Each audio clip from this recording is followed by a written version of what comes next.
correct me if I'm wrong, but the review of the liquidity framework did start while you were still there. When the report came out, now they acknowledge that the call money rate is what needs to be targeted. They acknowledge that the system would typically need to be in a small deficit. But then they threw in a statement saying that if financial conditions warrant a situation of liquidity surplus, the framework should be adaptable. It was believed that that one line again left the window open to allowing for surplus liquidity conditions, perhaps to the objective of managing government bond prices or otherwise. Do you think the liquidity framework is also a little bit diluted and very sort of nebulous right now?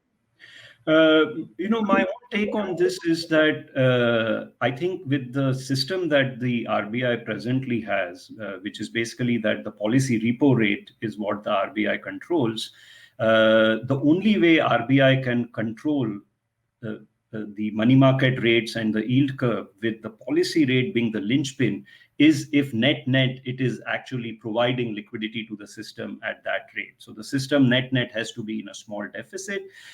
If RBI wants to maintain the system in surplus because for whatever reasons it thinks that that is the right liquidity stance of the central bank given the macroeconomic conditions, then to restore monetary control, the Monetary Policy Committee has to set the reverse repo rate.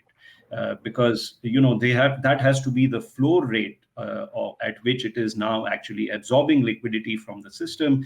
And I think what is happening is that we are now in this, I would say, little bit here, little bit there situation where the effective money market rates are being controlled by a rate that is actually set potentially outside of the Monetary Policy Committee. I think institutionally, this violates the spirit of the inflation targeting framework.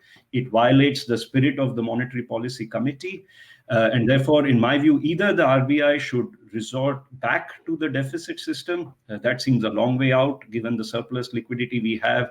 And we know that the preference for OMOs in the entire system is asymmetric, something that I fought against unsuccessfully at the central bank. But if it's not prepared to do that, I think it should be prepared to switch to a floor system in which it basically absorbs the liquidity at the repo rate. And that is the only way that the repo rate can then have the economic meaning that is supposed to be. Because I think right now what's happening is that RBI can potentially control the entire yield curve through its liquidity management policy. If it starts doing that, it's losing important information and impulses from the yield curve about monetary policy. And taking that away from the Monetary Policy Committee, it's not clear to me that this was the original intent and spirit of the inflation targeting framework. So it's partly a design flaw as well, Dr. Acharya. I mean, perhaps the MPC should have been designed either with some input from the liquidity side as an input into the MPC's decision, or the reverse repo rate should have been added together. It's a design flaw. Is it also an intent issue? Because you do mention in your book, and you've done so in your speeches, that there is still a fair amount of pressure to control government yields. In my own opinion, I think what has happened is there wasn't a design flaw to start with. I think we were in a deficit system. The repo rate was actually the effective rate.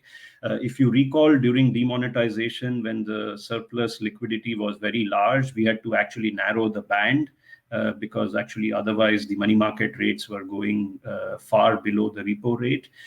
So I think the system is right. It was exactly the right system for a deficit system. What has not been done is that the liquidity framework has changed over the last 15 to 18 months without fully acknowledging that this actually is transferring a part of the control of monetary policy out of the control of the Monetary Policy Committee.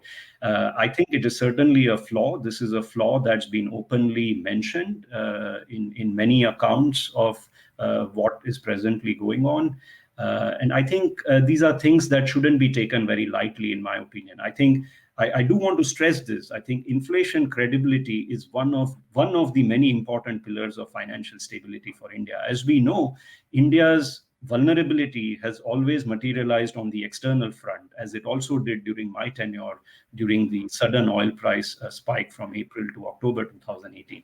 Why is inflation targeting put in place? It's to give credibility to the external investors that when fiscal deficits are large, when growth pressures are high, the central bank will not lose sight of reining in inflation and allowing for a depreciation of the currency that can erode the value that the external investors of the money that external investors have put into the country.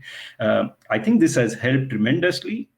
With external sector credibility, I think it needs to be preserved. And I think it needs to be preserved, especially right now, when, for the right reasons, the demand for additional fiscal expenditures is high.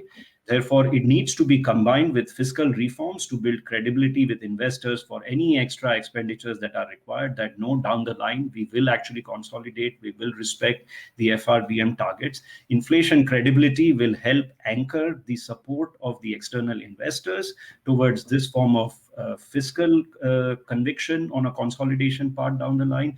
And of course, simultaneously, we need to ensure that the financial stability remains in good shape. Dr. Acharya, would it help if there was an independent debt office? This is a discussion that used to happen many years ago. It almost went completely underground. I don't know if you heard of it during your term. Would that help take away some of the fiscal dominance on liquidity policy? I have mixed feelings on it, so I don't have a very clear take either way. What I would ideally prefer is that it stay with the central bank, but there be some kind of a Chinese wall inside the governor's brains that, they can't really mix up debt. See, it's supposed to be debt management. Debt management is managing the auctions. It's managing the placement of the debt. Debt management is not about managing the prices and the yields of government debt. So if you actually have the right framework that you are simply an institutional mechanism to manage the placement of the debt and not think that you are the mechanism for managing the prices of the government debt, I think it is possible for the RBI to have this Chinese wall inside it. Whether it's there or not, I think you can all assess yourself. It varies at different points of time. I think the reason why some people push for the separate debt management is because they think that the only way to ensure the separation of objectives is to actually sever the link in the first place. I think the question that they have not adequately answered, and this is why I have mixed feelings, is whether setting up a separate office will provide infrastructure support, human capital support, and the lack of moral suasion over public sector banks, especially, and other public sector institutions, such as our large insurance companies and so on, whether that problem could get even worse if actually the debt management office moves entirely into the government side.